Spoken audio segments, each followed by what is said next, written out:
Now remember, if that outside pitch is still going to be trouble, remember it's going to be out. The 2 adjustments, up and out. Yeah, I've noticed this stuff right here, that catcher's head's in your way. All right, do you feel like you're not getting a good look at anything middle away? I'm seeing it, it's crossing a white line on him. Okay. So. It's okay, I just need you to see, make sure you can see everything he does with that glove after the ball crosses the zone. It's just not the glove that you want to see. You want to see anything, if he drags that thing, yeah. So remember, you get out in the slot maybe and up a little bit more, all right? Okay. Yeah, and make sure you get a little heel toe, a little angle, so you're not so flat to the, because once you get flat to the pitcher, you know your focus point is here, and this is your strike zone over here, all right? So you need to be open this way, open up your hits a little bit, and get yourself up in the slot. Okay. All right? Yeah. Good. Okay. Finish strong. Thank you. Good head height. Fly ball to right center. You just went out. You got to let him know. You got to get there. You can't get that runner get past you. You have to read that early over at third base. You have to read that earlier. When he's about to approach second base, you have to read the runner and decide on what his intentions are. If he's going full head of steam as he's approaching the bag, you have to know he's going all the way to the third. You cannot let him beat you there. You have to anticipate that and get there ahead of him. But I would like you to take that on the outside. Outside, yep. Yes.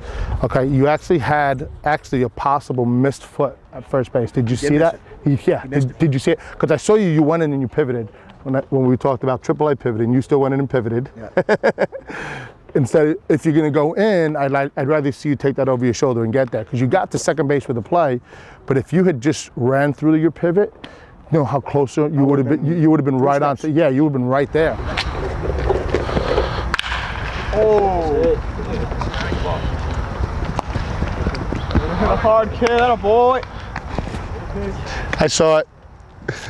You started too, and you're like, let me stay back.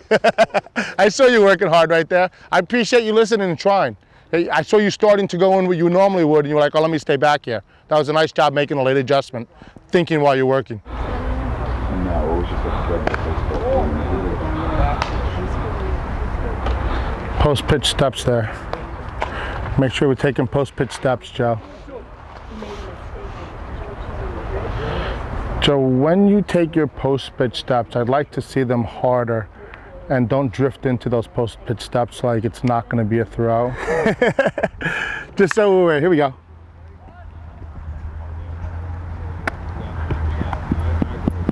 All right, on that play right there, I don't want you to drift backwards. I want you to make that out call, standing firm, and then back up well after the play's over. Don't make that out call while you're drop stepping with your other foot. Stay engaged in the whole play right there, okay? So keep your focus on the play, come up with your out call nice and strong, and don't backpedal while you're still making your out call. Stay firm and strong with that. And then when the play's over, it's a half a second you're gonna wait before you bail out. Don't start bailing out too soon. Just looks like you're really not interested. That's an out, and I'm going back to my position. If you stay engaged, stay focused, go back up to his glove, make sure he has firm and secure possession, and then you're gonna look like $1 million. Ground ball here. Let's get set for this play. Take your time, very good. No need to sell off the bag there. The play was so wide open that you don't have to sell off the bag. So that's a really good job not worrying about it. Sometimes you're gonna find guys trying to sell off the bag, although the play's wide open and he kind of came up a little bit, but that's so wide open that you don't need to sell it. That's a really good no sell. Going out, good. That's it, Jay. Nice job, Jay. That's it. Jay, nice job coming up. Jay, really good job coming up, reading your partner going out. Joe, that was a really good read there. That was a trouble ball. You kind of read it really early and kind of took off. It was a correct read. Maybe pause for another half a second. The read was perfect, but maybe you kind of went early before it was actually a read. You just took off. It ended up being a good read, but just read it a little longer. On that situation there, just be careful of your verbiage. You had no tag, correct? When you said no, he missed him, I would prefer, you're making it personal. You're saying it's that kid's fault. It's kind of weird in the sense, but you don't want to make this personal with anybody. Okay. We had one before where we had at first base,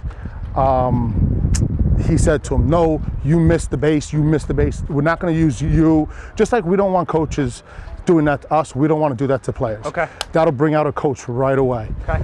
So it's no tag if you want to come up with something. Okay. Not you missed him, he missed him, now it's making it personal. Ugh. To me, it's all three of you guys. You should have understood what the outs were and been there.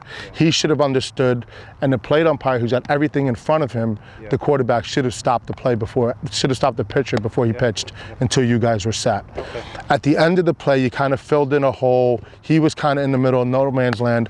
I have no problem with you sticking your nose in there and filling that hole and making that play. I really need you to verbalize to him and make no question about that you're coming in there and you're going to take that.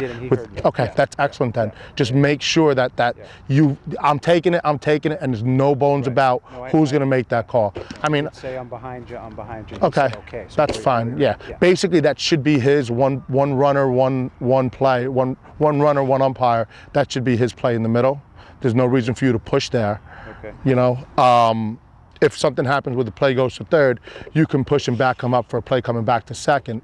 But generally, that's going to be his. But I thought it was good umpiring, just making sure you fill the hole. I got the ball. No tag. The ball goes next. Okay, good job there. You could right there, you can tell that second base umpire who's supposed to have his back to you that you're staying here and what's going on. If you tell him you're staying here, he doesn't have to turn to look to see what's going on.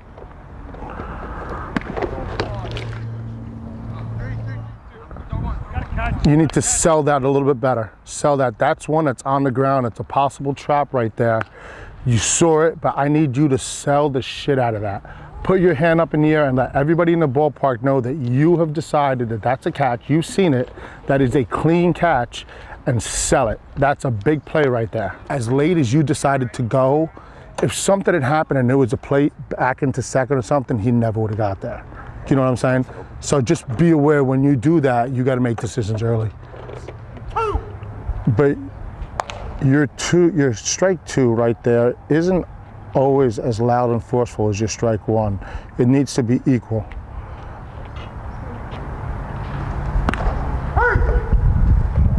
And that's a different third strike than before. I like that one better than the first one. That one's a lot better. Before on the first one, we're going to talk about some stuff to do with the first one, but after seeing that one, I want you to throw the first one out and just use that one. I'm not sure if you're doing it differently just to show us or what you're doing, but when you do have a strike three call, be consistent the whole game and use the same one for the whole game. Ground ball hit to the second baseman. I'm U3. Yes. You're going to go to the outside. Remember what we were talking about? Because we always go to the outside. well, where's your next play? The ball's Right there. if there's going to be a play there, it's going to be an overthrow to the fence. And the shortstop's going to have some there in the wedge. So yeah, exactly. Okay. Put the All bag right. between you and Okay. All right. doing the ball. All right. Excellent. Here we go. Ground ball to short. Get set for the play. See the release. All right. Your body language and your mechanics need to be sharper here at first base, Joe. You're almost, it looks as this, you're umpiring very timid. If you're there and if you cross over, now you're screwed because you can't make an adjustment. What you're going to do is you're just going to, you start again. Hold on. I don't want you to cross over. Open your gate. Now you can still step backwards. I'm gonna have to step behind it. Yeah. So just basically you're gonna open your gate, read a true throw, and you're right here. If you cross over to start, now you've limited your adjustment moves. Now you're gonna be like a ball coming at you. So it's just open your gate. Okay, now, boom. So that runner's gonna round first base. You're gonna mirror his image. You're gonna mirror his action. So as far up as he goes, you're gonna come. He puts the brakes on and goes back. Basically, you're just gonna go back with him because it's gonna be, you're only gonna take him here on a triple. Right. Right, so if he doesn't go to second, we're not gonna make you go up to third. Right, so you're gonna mirror his images, mirror his actions. So, Okay, it's going to be the same thing as if you're the U1 umpire and you have a base hit with a runner on first, you have a base hit. When that R1 goes around second and goes to third, you're going to commit and go home, and you're going to mirror his images. As he rounds the bag second, you're going to start working his way down. When he puts the brakes on and goes back, well, now you're going to go back because that's still going to be your responsibility. It's the same thing. It's the same thing. It's the same thing. It's just you're working the plate really instead is. of first base. That really is. Okay. Because you're mirroring. If he decides to come, I'm just following him. I don't need to be up there with him. No, we're not going to make you go up there. You want to stay here. Yeah, but you're gonna mirror his actions. Okay. All right, you're setting yourself up. You're putting the ball on the tee. I'm trying to show some humility in this video, not show everybody how arrogant I am. You're putting the ball on the tee. Trying to show some humility over here.